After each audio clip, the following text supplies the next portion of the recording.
Good evening, everyone. We are going to get started. Thank you so much for joining JOWMA tonight for part 2 of our webinar series on cystic fibrosis, Carriers Speak, Genes, Dreams, and Choices with Dr. Bat-Sheva Maslow and Dr. Nicole Feigenblum. Tonight's webinar is co-sponsored by Vertex. The Jewish Orthodox Women's Medical Association is a dynamic organization of over 600 Jewish Orthodox women in medicine dedicated to professional growth, community service, and advancing healthcare knowledge. Through education, mentorship, and advocacy, JOWMA empowers its members and promotes health and well-being within our communities. Thank you for joining us as we continue to support and inspire women in medicine. For more health topics, check out our upcoming webinars and tune in weekly to the JOWMA podcast. Our first speaker tonight is Dr. Nicole Feigenblum, who will be discussing her experiences as a carrier for cystic fibrosis and family planning.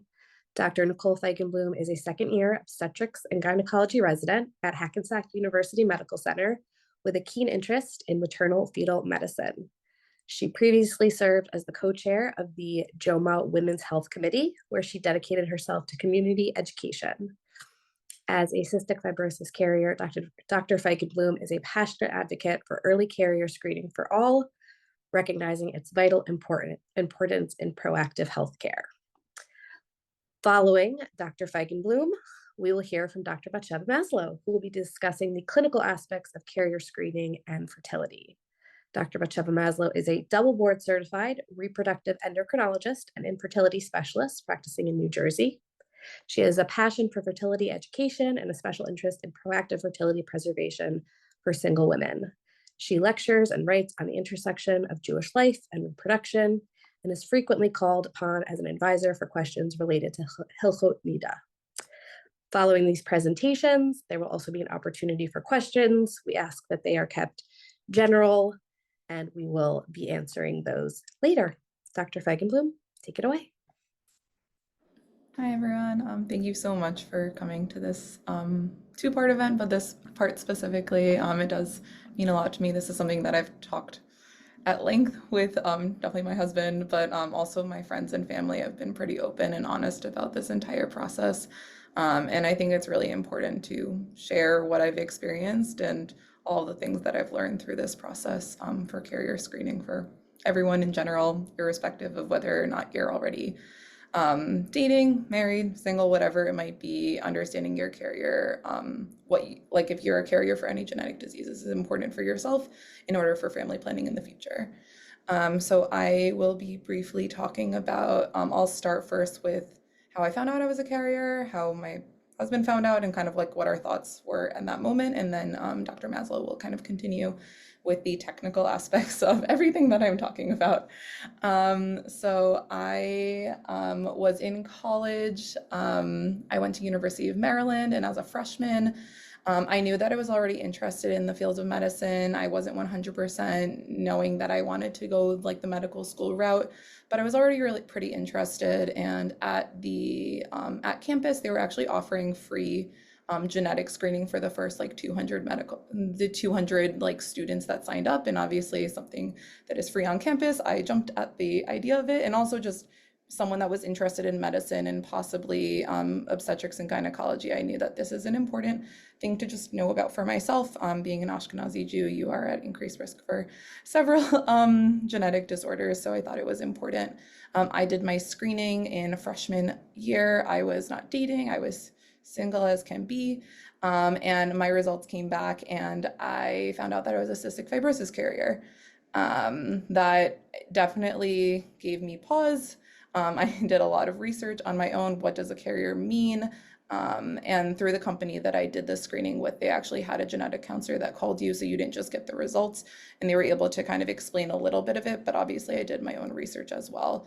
And what I saw is like, okay, it doesn't really matter as long as my partner is tested and is negative. Great. My husband also went to University of Maryland. We started dating in our junior year, and it wasn't really something that I thought about much, but I definitely pushed to make sure that he also got tested. just to, make sure I wasn't thinking that there would be any conflict, any issue, just kind of like cross our T's, dot our I's. And the following year, in our senior year of college, he finally got tested and he found out that he also was a cystic fibrosis carrier.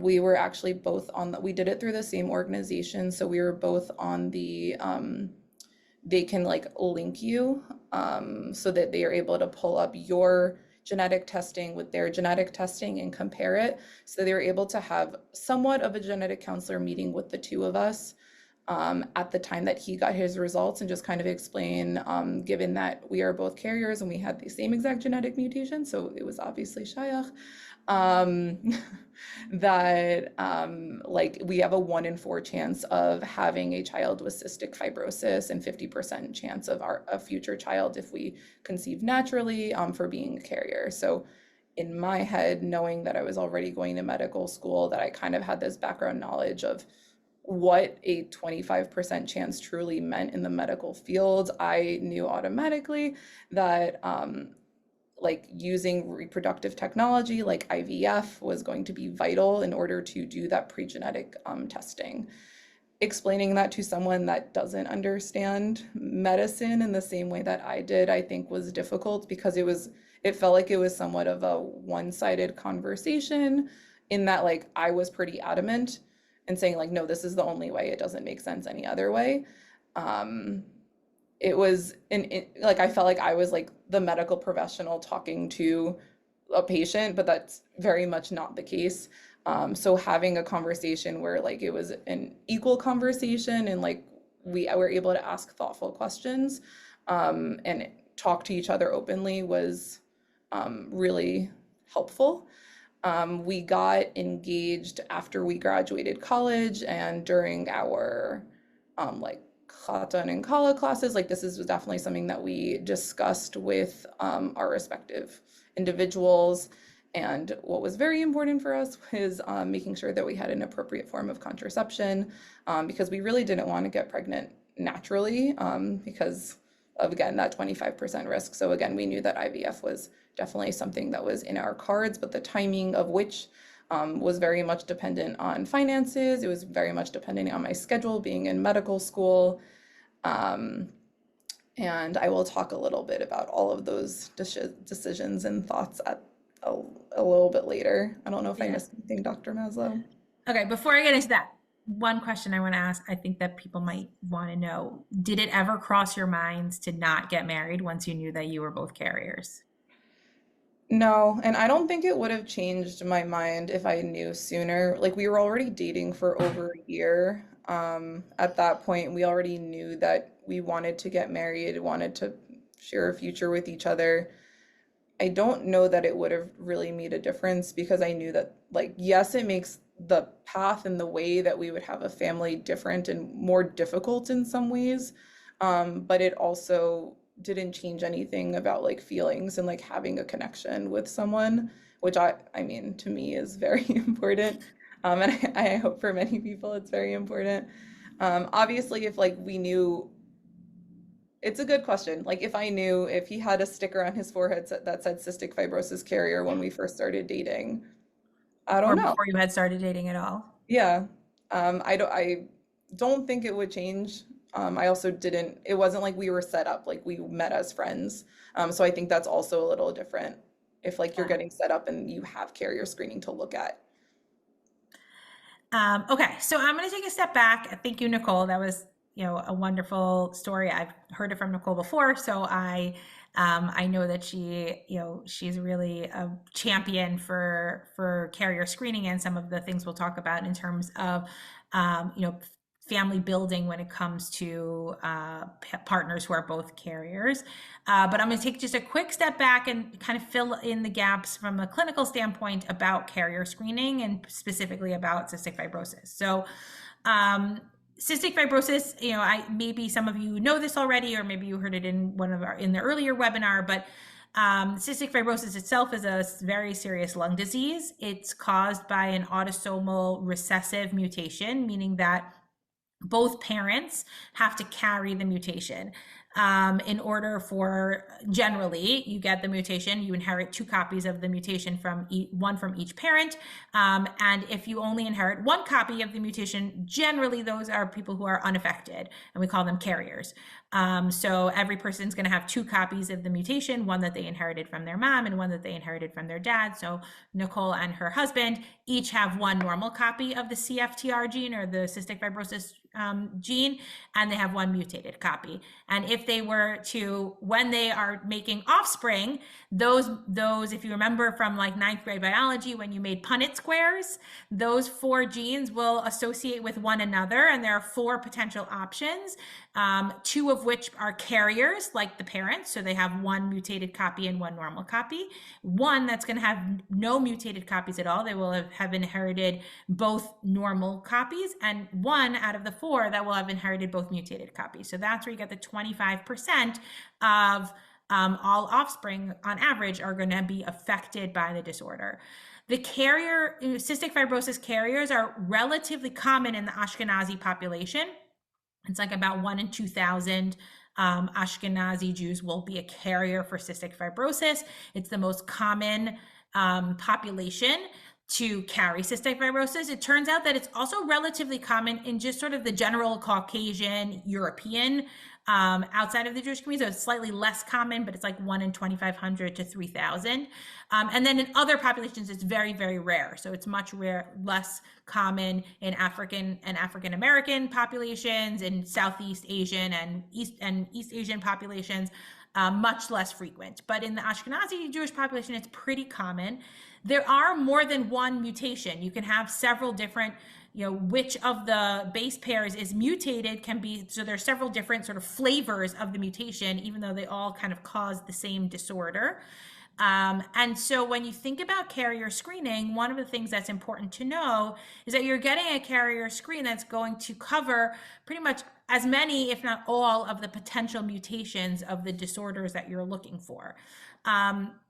One of the most common carrier screenings that's done for young Ashkenazi or even Sephardi, young Jewish adults is through a company called JScreen. JScreen is worked out of Emory in Atlanta. And sometimes they offer free or very discounted screening to young Jewish adults. They do a lot of work on college campuses. And the idea is that they cover a really good portion. Usually it's somewhere in the hundreds, low hundreds, 100, 200 disorders. They cover cystic fibrosis and all of the cystic fibrosis variations. And they really focus primarily on the ones that are very common or more common in the Jewish communities, whether it's Ashkenazi or Sephardi, and the ones that are going to carry sort of have the most sort of impact on a child. So like the most reproductive impact. I would say in like the modern Orthodox community, JScreen is very, very common. Like I said, they work off of college campuses very frequently. And sort of to either side of that, there's, on the one hand, there's Dor Yesharim. So Dor Yesharim is, I would say, more common in the Hasidish, Yeshivish communities, but it kind of blends into the modern Orthodox communities. But what Dor Yesharim does is an individual genetic screening test where the person doesn't get to know their results. So in this case, Dr. Feigenblum got to know her results. She knew she was a carrier in advance. She knew what her results were. And then once she had a partner, they matched up the 2 of them and were able to give them a counseling session that was very guided towards their individual results. Dor Yesharim, the results are completely anonymous. So you don't get to know your own results. You don't get to know anybody else's results. And classically, what you do is you call it, you get a number. And when you're set up on a date, you call into that number and they will tell you are the 2 number, you give the date's number, and then they tell you are the 2 numbers compatible. If they say no, you will not know what they are not compatible on. Or why they decided that. So there is a level of anonymity, and the idea is to kind of protect any stigma that might come with people who may carry genetic disorders. Some of us in the modern Orthodox community may sort of bristle at how this is done, but I will say, to Dor Yesharim's credit, the reason that we don't hear about people who have babies that die of Tay-Sachs is because of Dor Yesharim, because of this genetic screening. You know, 2 generations ago, it was actually like common. Like my mother will tell me about her friends who had siblings that died of Tay-Sachs. That's like not anything I've ever heard of before. And the reason is because the Jewish community really embraced genetic screening when it came to Tay-Sachs. And some of the way that was done was to avoid there being stigma for families that were carriers of Tay-Sachs. The challenge being now that genetic screening is so much more sophisticated and there's so much more that we can test for. And often, you know, one of the major, in addition to sort of the anonymity piece, is that there isn't a lot of transparency over what's being screened for in Dor Yesharim, and which mutations are being screened for. So they used to only have an Ashkenazi panel. Now they have an Ashkenazi and a Sephardi panel, but what's included sort of changes. You never exactly know what's included and why they chose what they did. And I don't know if any of you saw the JOWMA social media post about a woman who reports like she had ended up having children with cystic fibrosis even after having genetic screening, because the Dor Yesharim panel didn't include all the mutations for cystic fibrosis. So it included the most common or the most severe, but in the end, she and her husband both were carriers for a mutation that was not included on the Dor Yesharim test. So that's kind of, you know, there are positives to the anonymity piece, and it's free and it's accessible, but it is limited in what it's capable of. There are also, on the other spectrum, large, extensive carrier screening that we order, like has to be ordered by a physician. It's done out of a physician's office. I frequently, you know, I'm a reproductive endocrinologist. I have couples who are coming to me for infertility or for a whole variety of things, and I will customarily offer them expanded carrier screening before they conceive. And here we're testing for like 400 or 500 disorders. Often it's covered by insurance, or it's mostly covered by insurance, but it's rarely free or low cost. Like it can be covered by insurance and then they'll pay out of pocket, but out of pocket costs are usually several $100s per person. So it's much more expensive. So J-Screen is kind of in the middle. The expanded carrier screenings are things like Inheritest, and there's a whole bunch of different brands, but they usually carry like 400 or 500, and then Dor Yesharim sort of on the more limited, and that's kind of a spectrum of carrier screening. Whenever, I mean, personally, I recommend really to any couple that's trying to conceive to get some kind of carrier screening. Absolutely, for those in the Ashkenazi Jewish population, and even the Sephardi population, even if you have one partner that's Ashkenaz and other partner that's Sephardi, there's enough crossover that you are potentially at risk for having, for carrying the same mutations. And it's worth knowing, even if it's a mutation that's not necessarily as reproductively significant as cystic fibrosis, in many ways, knowledge is power. So even if you choose that you're going to move forward with, you know, getting pregnant spontaneously without any additional testing, without any IVF and PGT and all the things we're about to talk about, knowing that your child may potentially have a risk for some particular condition allows you to be as prepared as possible for that child. Also, make sure your child gets the medical screening and testing that child will need as early as possible. So there are a lot of advantages, and I think that the era of sort of putting our heads in the sand and hoping that we don't have something is sort of past us, and we have so much available to us to prevent challenges and heartaches, and to really create healthy families, that we should really, you know, my personal belief is that we should embrace the gifts that we have and the tools that we've been given in our generation. So there are a lot of options available. I'm not espousing any one particular one, but something is better than nothing. And there's much more available than we think. So people kind of drag their feet and they're like, oh, I don't know how to get screened, but like, it's actually much easier than you think. Like you can actually just call J-Screen to get screened and they will send you a kit. Sometimes it can be done just with a cheek swab. Like I said, they work a lot on college campuses. You can ask a physician to order you an expanded carrier screening. Many OBGYNs order these routinely. And so there's just, and Dori Sharim can be, you can just call them on the phone. So there's a lot of real opportunities out there. And it's just, very important and to be kind of identify and acknowledge if there's if you're a carrier, certainly if you're both carriers, in advance. Okay, I'm going to pass the torch back to Nicole, who's going to tell us a little bit more about her decisions in terms of like what came next after you guys realized that you were both carriers. I know you're all waiting with bated breath for me to continue my story. So we got married at the beginning of my second year of medical school. And at that time, we had one salary. I was working some crazy hours. It was also the middle of COVID. So it was really difficult to like find time to actually really think about this and think logically about it.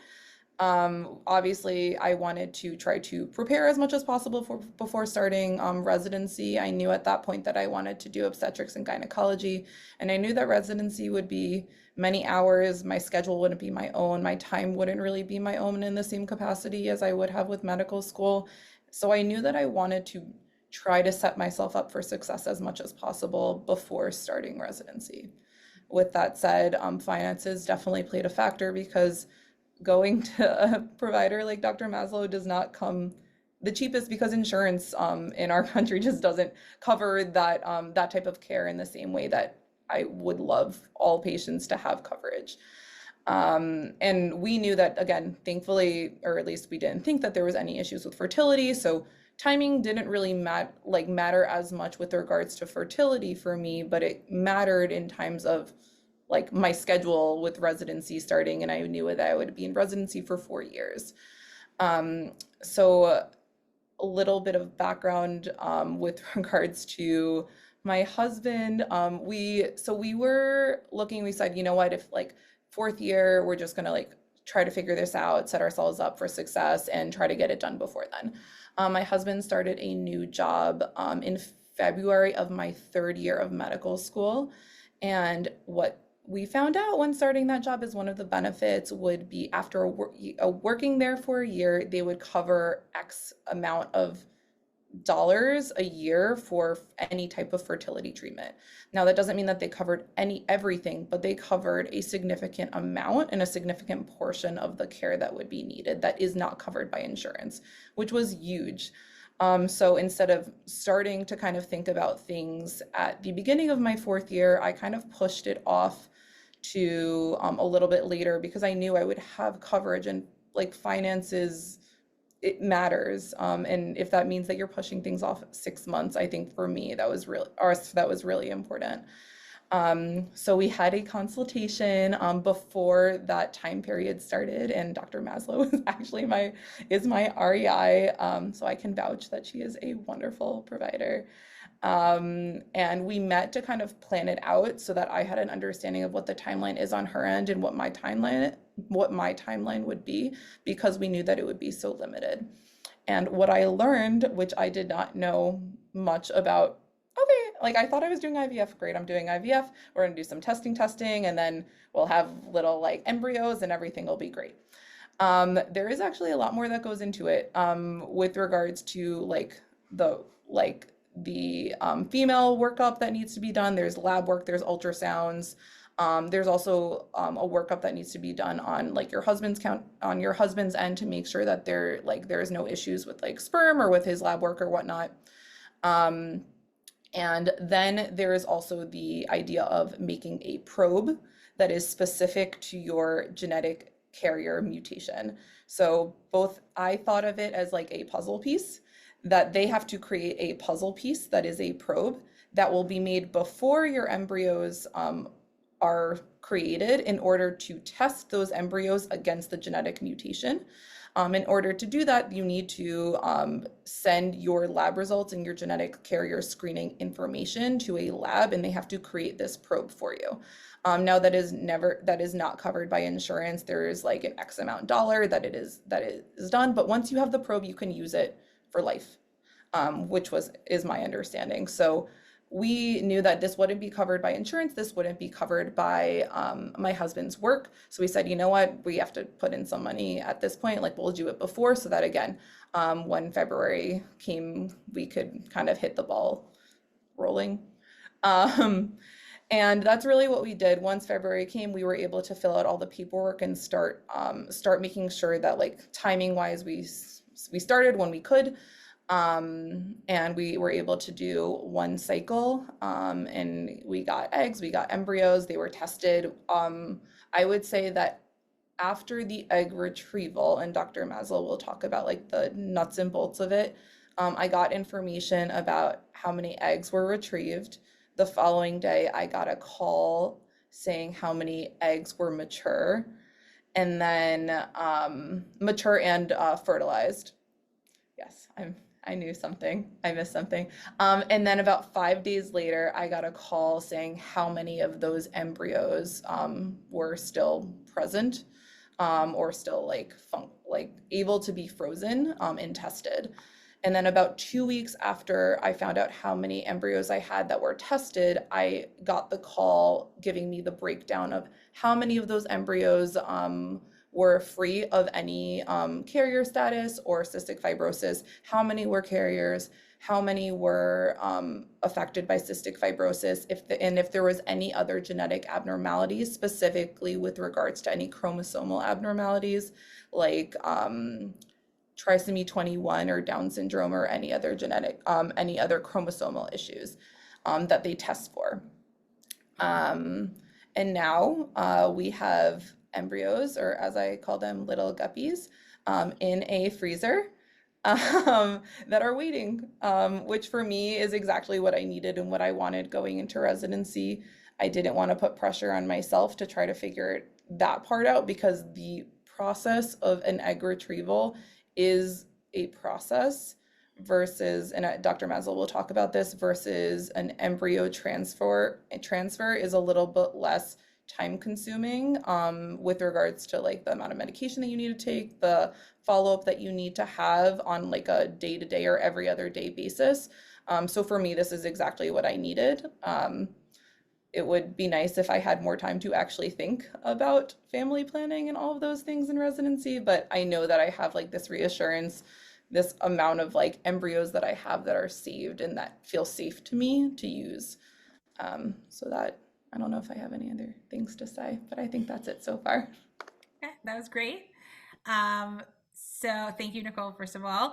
One of the things I want to highlight that Nicole did so well in terms of kind of thinking about her family building and what she wanted was like strategizing and taking the time to be proactive about it. So I feel this way about fertility in general, but certainly when we're talking about testing embryos, whether it's for a condition like cystic fibrosis, or whether it's like somebody who's a BRCA carrier who may want to test their embryos for their BRCA gene, which is actually a paper that I wrote with Eliana Fine and Mimi Knoll. We did like a JOWMA paper. We got published in one of the oncology journals about the importance of being proactive about fertility for those who want to test their embryos for BRCA. There's several reasons, and Nicole touched upon a few of them, that it's important to think about this and strategize about it in a proactive manner. So the first is like a lot of these steps are time consuming. You can't just show up and be like, I want to be pregnant right now. It doesn't work that way. And I'll kind of go through from the clinical standpoint what those steps look like on the other end. But yes, so it is time consuming, and there is a process that needs to be followed. And so the more sort of advanced proactive steps you can take, the better you're going to be in terms of being able to make it fit into the needs of your time frame. The other really important piece about proactivity that Nicole didn't really touch upon because she's young is the age factor. So female fertility declines with age, whether or not you're trying to test for a particular mutation. That's just like the baseline of what happens. And the primary way that female fertility declines with age is well, I guess there's two primary events that happen. One is the number of eggs declines. So over time, when we start talking about doing egg retrievals and we want to think about testing embryos, if a quarter of those embryos are going to be affected by a disorder, you need a lot of embryos. So the more embryos you have, the better the chances you're going to end up with sort of the genetic makeup that you're looking for, that you're hoping for. As we get older, you're going to have fewer and fewer eggs available, and every egg is an opportunity to make an embryo, and every embryo obviously is an opportunity for a pregnancy and hopefully a baby one day. And so the numbers start to not work in your favor as you get older. The other piece that Nicole touched upon a little bit, and really the primary driver behind infertility as women get older, is the development of chromosomal abnormalities in their eggs. So women are born with all the eggs we'll ever have. Over time, the chromosomes start to develop difficulty in splitting. And so they split unevenly, and you end up with eggs that have either too many or too few chromosomes. So trisomy 21 or Down syndrome is a very common chromosomal abnormality that occurs in eggs as women get older. And so these types of abnormalities generally lead to eggs that are non-viable. So they will either not fertilize, or they will not develop, or they will end as an early miscarriage. And so as women age, there are fewer viable eggs available, and there are fewer eggs available overall. And so this process rapidly becomes less and less efficient as women get older. So the younger that you do this process, if this is the process that you want to do, especially if you're trying to test embryos for a particular mutation, because that's not going to change. 25% of them are going to be affected by the disorder, no matter how old you are. The younger you do it, the better. So the more proactive you can be, the better. Now, as Nicole pointed out, like 6 months isn't going to make a difference, especially in somebody who's young. And so, 6 months to get yourself thousands of dollars of a savings is actually a very smart thing to do. But that's also part of the being proactive and strategizing, is understanding some of the financial implications and being able to explore some of those options, right? Are there professional opportunities that will get you coverage? There are more and more of those available every day now. And so a lot of my patients have those opportunities, and that gives them, if not full coverage, at least a really good coverage, and makes it accessible, whereas it might be completely inaccessible otherwise. Before I go through kind of step-by-step what the IVF process looks like when we do this, I just want to take a step back and recognize not everybody chooses to do IVF with genetic testing, even knowing that they both have carrier status. So it is possible that there are people who choose to move forward with having a typical pregnancy, or attempting to conceive without any additional testing. There are options for those couples as well. There are options for early pregnancy screening. So you can do a chorionic villus sampling, which is where they take a sample of tissue from the placenta. It's usually done like 11 to 14 weeks of pregnancy, and you can test to see if the mutation is present in that tissue. There's also an amniocentesis, which is actually, for reasons I'm not going to get into, a better test in terms of its accuracy. It's more accurate, but it's a sampling of the amniotic fluid, which contains actually direct fetal skin cells and all sorts of fetal cells. But it's done a little bit later in pregnancy, like more like 14 to 16 weeks. And each of these will give, they will potentially give parents the patients the understanding of whether the pregnancy they're carrying is affected by the disease. And the implication there being that they would have the option for potential termination if they so choose not to proceed with a pregnancy that's going to be affected by this disorder. And so that is, an option. It is an option that some people choose. I think as IVF has become more accessible and more sort of demystified, and certainly more financially accessible, there are many people who would rather go the route of IVF and have pre-implantation genetic testing than be in a situation where they have to decide whether or not to terminate a pregnancy that could be affected by a disorder. But we should sort of acknowledge that there are many different paths to this. By and large, cystic fibrosis carriers, female carriers, are not really, their fertility is not affected.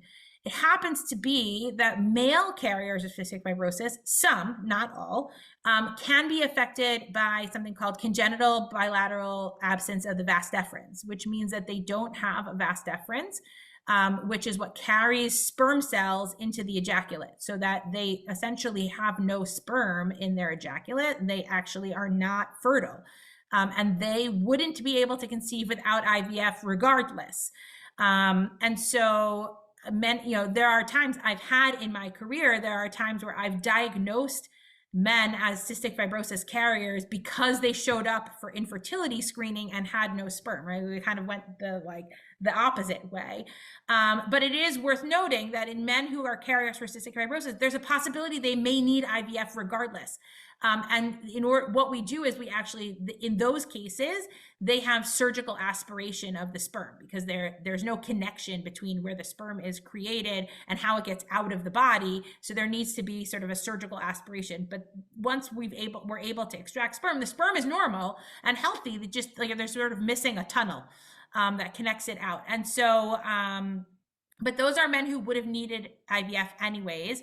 And then they're now, if their partners are also carriers, they have the opportunity to test the embryos. That's kind of the sort of alternative pathway to IVF and PGT. Once you're in the pathway, you've decided you want to do IVF with PGT because both couples know they're carriers, or they've already had a child who's been affected. Then what they do is exactly what Nicole described. I have the couples come in for a consultation, and there's a whole sort of slew of tests that we do in advance. We kind of want to test sort of fertility, in a sense that we want to know what are some realistic expectations. So not every young woman's going to have a tremendous egg supply. Some are going to have a more limited egg supply, and what can we realistically expect from the IVF process? How many eggs can we sort of realistically expect? Do we have any sperm issues? Are there any other hormonal issues that we need to take into consideration when we start thinking about the IVF process? And then the probe development is really a critical part of the beginning of this journey. So there are two types of PGT, and Nicole alluded to these. There's something called PGT-A, which is pre-implantation genetic testing for aneuploidy. Aneuploidy means that there's an abnormal number of chromosomes. This used to be called PGS, or pre-implantation genetic screening. It's the type of pre-implantation genetic screening that we offer to everybody. Anybody who's doing IVF could have this type of screening. What we're looking for are these chromosomal abnormalities or aberrations that will lead to non-viable pregnancies. The way, not to get too technical, but the genetic testing that's looking at for aneuploidy is like broad spectrum. You're looking at millions of base pairs. They look at big chunks of each chromosome. You don't need a lot of DNA for it. And what it tells us are, is each chromosome present? Are there any absent chromosomes or duplicated chromosomes? And it's a sort of broad test. It's not testing for every single mutation possible. It's looking at the count of the number of chromosomes, and a normal human should have 46 chromosomes. It will also tell us whether the embryos are male or female, because we get to know whether they have two X chromosomes or an X and a Y chromosome. That's information that we are happy to share with our patients, but many of our patients choose just not to know, and we don't have to share it with them if they don't want to know. But we can know that. The second sort of layer of genetic testing is what we call PGT-M, or pre-implantation genetic testing for mutations. And that's where we make probes specifically for a mutation. Now we're talking about 1/1,000,000th of the size of what's happening for PGT-A. PGT-A is looking at millions and millions of base pairs. When we do a probe for PGT-M, we're looking at 2 to 3 base pairs. Very, very teeny tiny. And it's something that could easily be missed. And so that's why we create these probes. The probes are like flags. They attach to the actual mutation, and it used to be that it was like a light sensor. It happens to be now that it's all computerized. So it will send a mess, it will sort of get tagged to the computer that will tell us, okay, this mutation is present or this mutation is absent.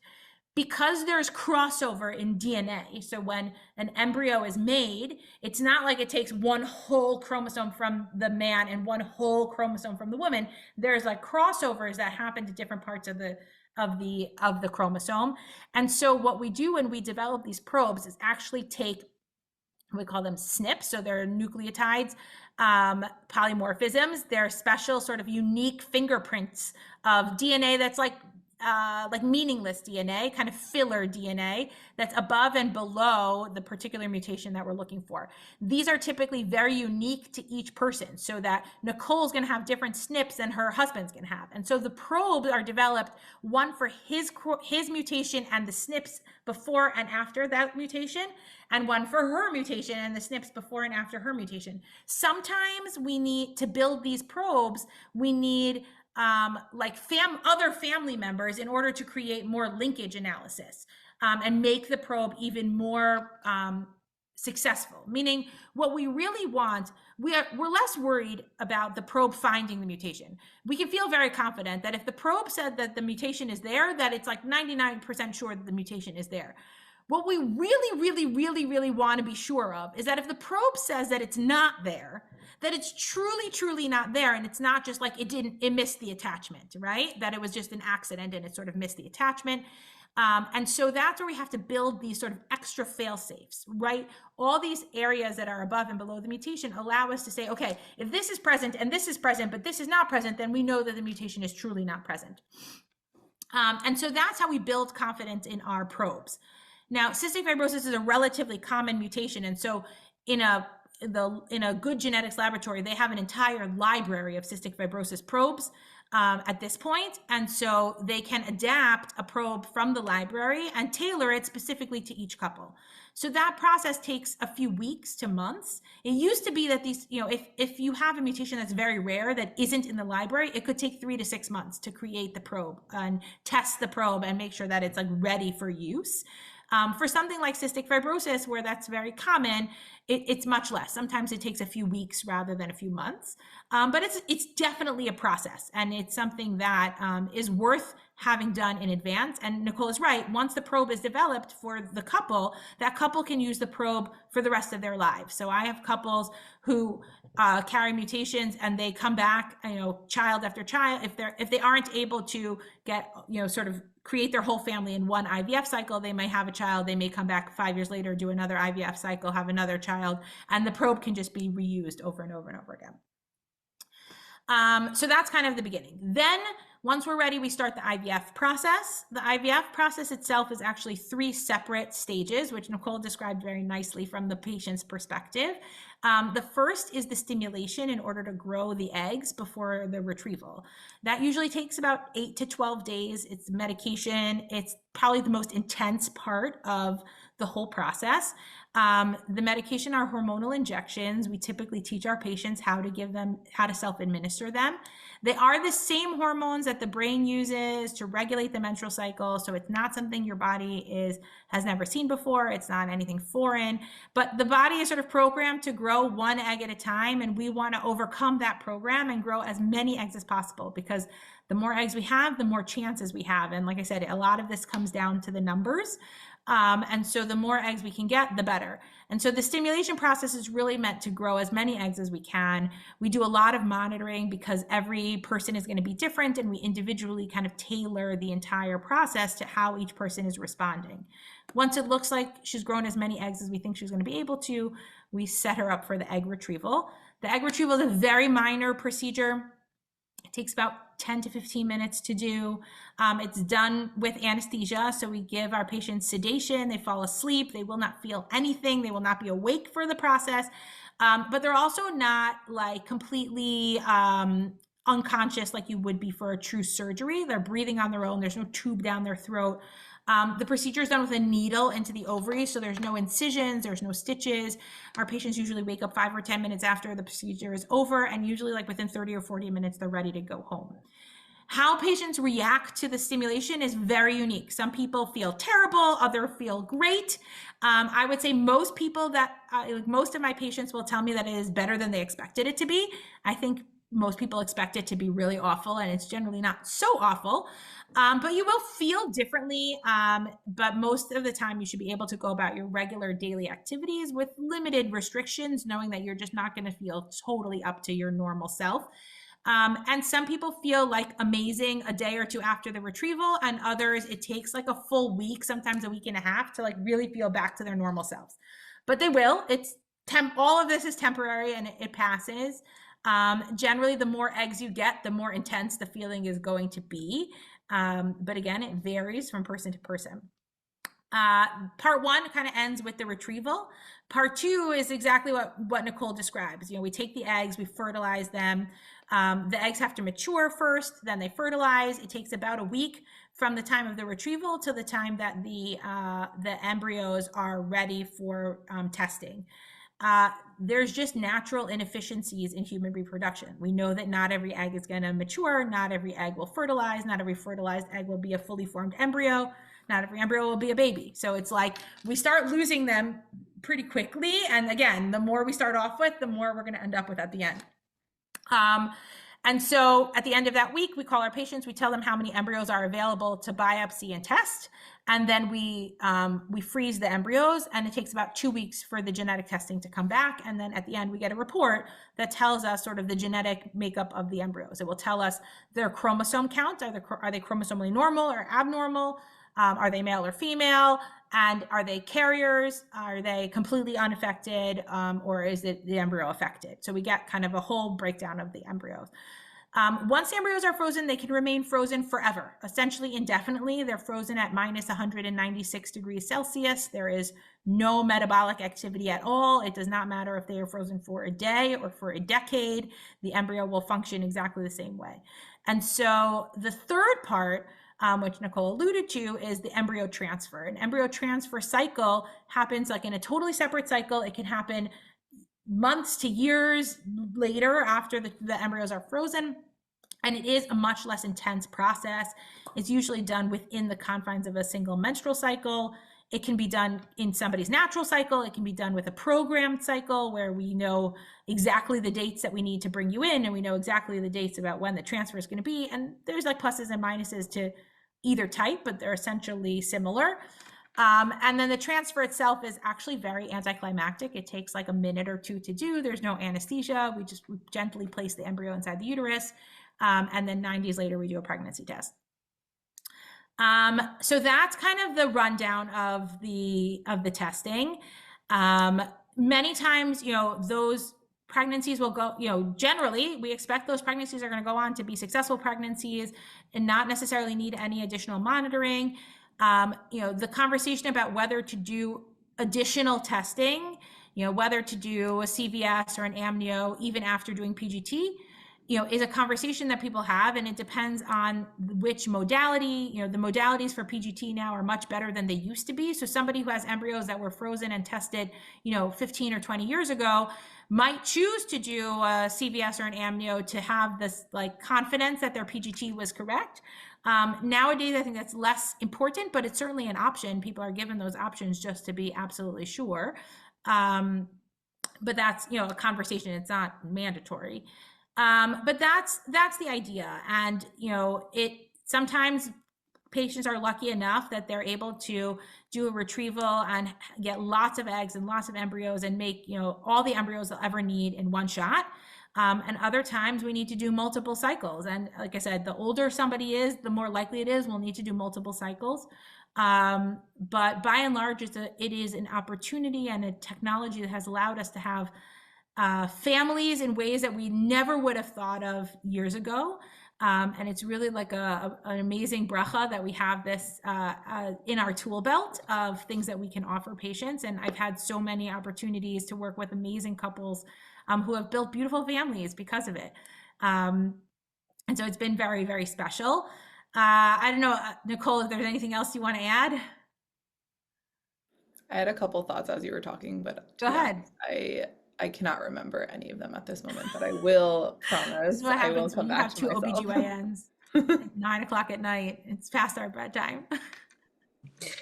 All right. Well, I'm going to hop on, and Nicole, when you gather your thoughts, just feel free to jump in. First of all, thank you so much, Nicole, for sharing your story. That was really powerful. And Dr. Maslow, thank you so much for sharing all of that incredible information. Before I get into the questions, I'm going to put into the chat the post survey just so everyone has it.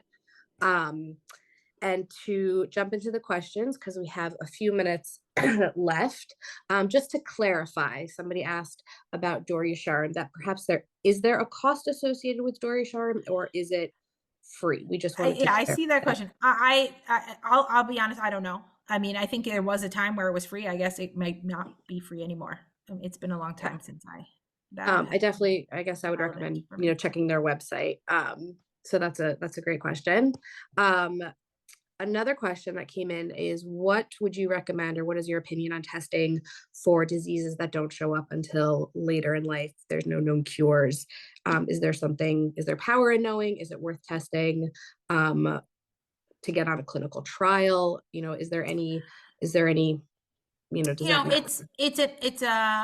It is an area of conversation for sure. And I think it depends what it is you're testing for, how reliable the test is going to be, right? So if you're like, there are screening opportunities out there to like test embryos for risks of heart disease.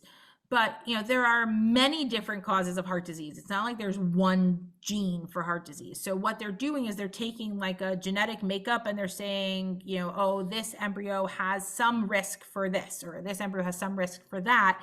It's not as clear cut, and what you do with that information is important. So as a clinician, like we always, this is something I tell my medical students and my nurses, everyone all the time, like, don't order a test unless you know what you're going to do with the results, right? I have patients who are like, oh, can you check my blah, blah, blah. And I was like, really, what are we going to do with that answer, right? With the answer, whatever answer it is.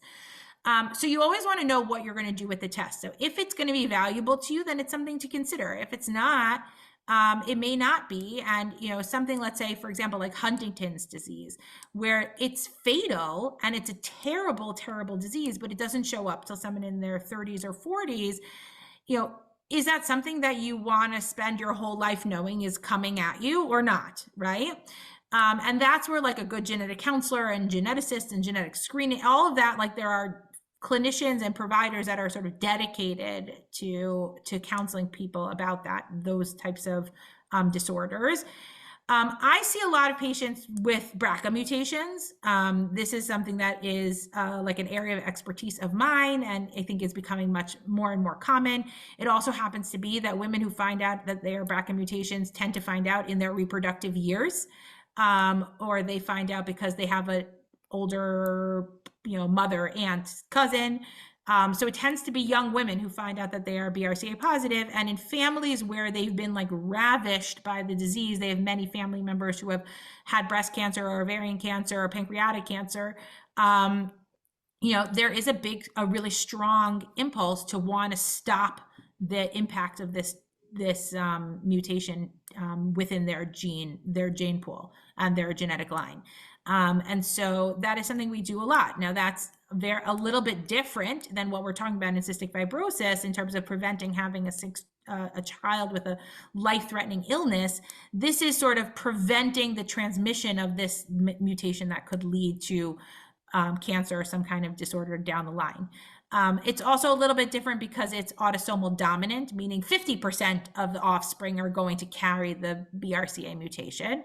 It also has differences because it's like, whether it's present in males or females is slightly different. And, so there's different conversations that come along with it. But, all of these are areas that are being explored or have been explored. And it's all new, but there's a lot of science behind it. And it's something that is if it's something you are concerned about, it is worth discussing with somebody. Great, thank you.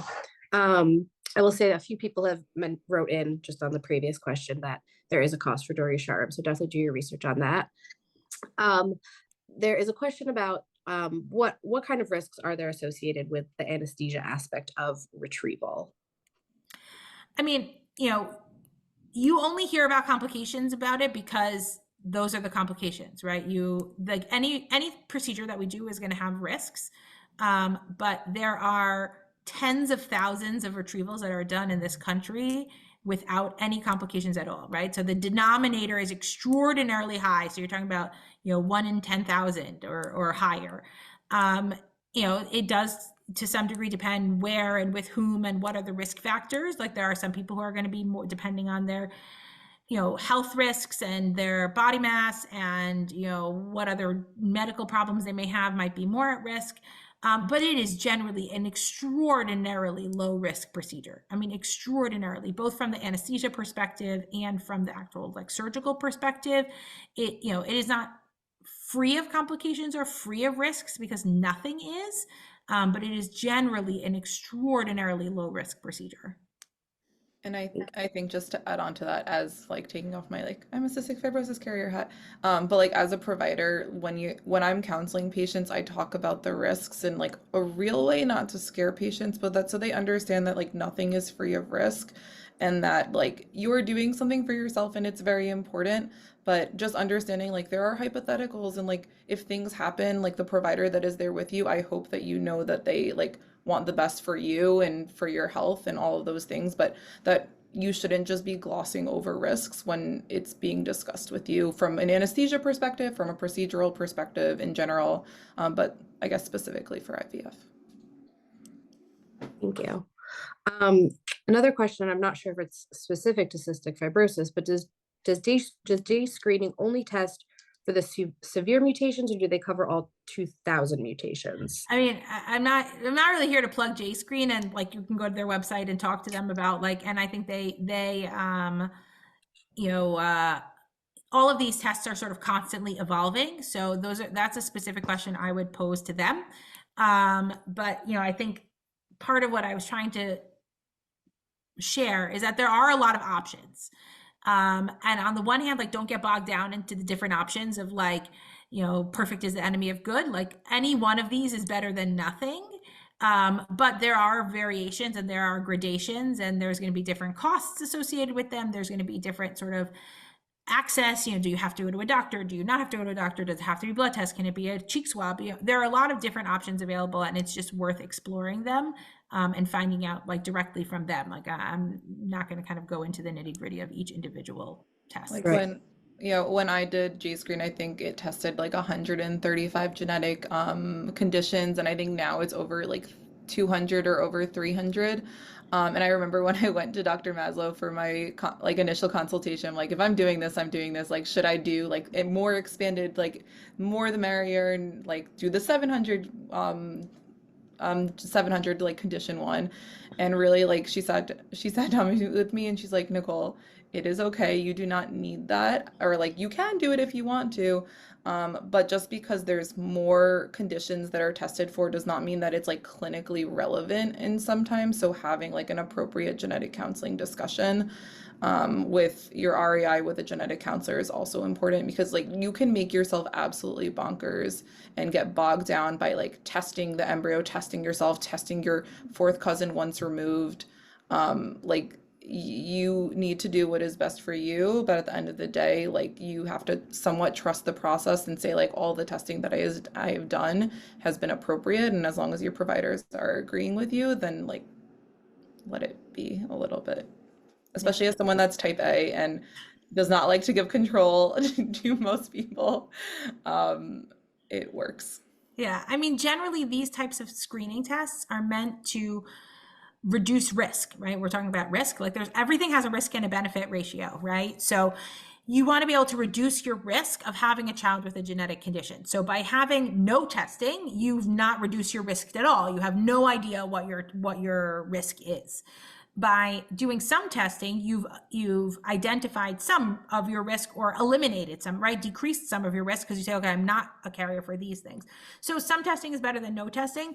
But let's say the difference between testing for 500 diseases and testing for 700 diseases, also the further down the disease rate you go, the less common it is, right? The diseases they're adding at 700 and 800 are the things that are the least common.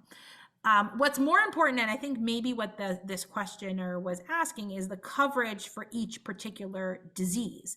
How many of the mutations are actually covered? So they could say like, oh, we have 800 diseases, but like, some of them, they only have one type of mutation for each of those diseases. And like, maybe it's not even the most common mutation, right? So it's really, it depends. And if you are, if you are an Ashkenazi Jew, you want to do a panel that has the most coverage for the things you are most likely to have. So you want to make sure you have good coverage for the things like that are on the, more common in Ashkenazi Jews. Like I'm dating myself a little bit, but like when my husband and I were dating, it was before JScreen existed, and we did our genetic screening at Mount Sinai, where they had like a Jewish genetic screening like lab that ultimately became, Counselor, became Semaphore. I mean, it ultimately became one of these tests that are commercially available, but it wasn't commercial at the time. And I think it was 25 disorders. And that was like a lot back then. And I'm not that old. But these panels are constantly being changed. And part of that is like the commercialness of it, right? If you can advertise that, oh, now I have 800 disorders, and so therefore I can charge $500 for it instead of $200 for it. So a little bit of like ein ladavar sof, and you really just want to make sure you've covered your bases very, very well, and recognize that you're never going to be able to test for everything. There is always, I counsel my patients, and we actually like make sure that every single one of our patients gets a session either with a physician or a genetic counselor where we talk about what we call residual risk. There is always a risk that there is something that was missed by one of these genetic screening tests, right? That either you have a very rare mutation that is not on the panel, or the panel, or something that wasn't in the test, right? There's always going to be a residual risk. So you can never eliminate risk entirely. But you just have to do your best to, kind of get yourself the best outcome possible. Nicole, did you have any other thoughts that you wanted to add? Yeah, I think I just kind of like to round it out just from the perspective of a patient or from someone that's like, know that you and your partner are carriers. I think that being able to have open and honest conversations with your partners is really, really important, and also making sure that you have a plan together. And if you want to involve your family members, I think it's also like it empowers you a lot, and I think it gives them the ability to ask questions. Like if I have siblings that want to get tested and they're nervous about getting tested and nervous what those implications may be, they know that they have someone to talk to. And I've had like multiple friends talk to me, and I think that like what Dr. Maslow said, she said it nicer than how I'm going to say it, but like it's kind of like this is an important thing, especially within the Orthodox, like the Jewish community, to have these conversations that might not be comfortable, but it really like it shows that these things are happening. People think that like them being carriers and them doing IVF and all of these things is abnormal, and it might not be the like common route, but it's definitely not abnormal in our community. And being open about that, I think, is really important, just so that people feel like they have a community. I'm not in this like infertility community, but I'm also not in this like, yay, I'm pregnant community. It's something that I have to plan. It's something that I have to work for with my husband, and like talking through it and scheduling it. And it's different, but it doesn't mean that it's any worse, and I'm not any worse off. It just means that I get to schedule things on my calendar. So I think that it's important to just recognize that like you have the time, you have the space, and being able to actually ask those questions and have thoughtful conversations is really important. I will add, like you bring up a really good point, and as the clinician, I sort of focus on the clinical aspect of it, but I see a lot of, I'm not like a marriage therapist, but I see a lot of couples in my office, and most of the time not in their best moments of life, right? Like I generally see patients in their like crisis moments. And it's okay for partners to be on different pages and in different places. And like Nicole described, like, she's coming from a much more clinical place where her husband was coming from much less clinical place. And being able to find common ground and common conversation is truly, truly very important. And like, sometimes that means going to a therapist. Like sometimes that's not going to reproductive endocrinologist, it's like talking to a therapist first to like talk through what all these are like heavy topics, and what do they mean, and what do they mean for each of us as individuals, what do they mean for us as a couple, for our families, all of that stuff. Like there's a lot. It's a heavy conversation, and it's normal. Like those are all very normal, typical, important reactions to have, and like it is, I would say, going through the IVF process, whether you're doing it proactively or you're doing it as a, because you're experiencing infertility, like it's a rough journey. Like there, we beat our patients up a little bit in the process. But, it's much more important sort of how whole you are at the end of that process than whether you walk out with a baby, right? Like, thank God I have the capacity with our technology that almost all of my patients are going to get a baby at the end of their treatment with me, one way or another. And I don't know exactly what's going to get them there, or what I'm going to put them through to get there, but how they as a couple can manage and cope and sort of have the foundation to work through a crisis moment together is the thing that's going to carry them after they leave my office, and for the many, many, many years, hopefully afterwards.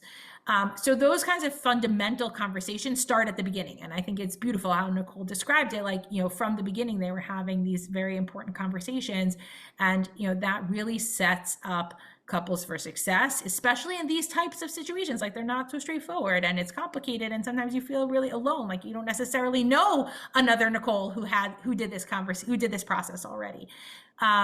So this is great. And also having webinars like this, so that there is a conversation out there and there are resources out there for people who are in this type of circumstance or something similar, to be able to rely upon the information and the opportunities to kind of be proactive about it. There was one question that I saw in the chat, and I just do want to answer it. Someone asked, when can you find out if you're a carrier for cystic fibrosis, or really for any genetic condition that is tested for? The answer is at any point in life. You can be single, you can be 5 years old, you can be 10. A lot of people do it around reproductive age so that they have that information.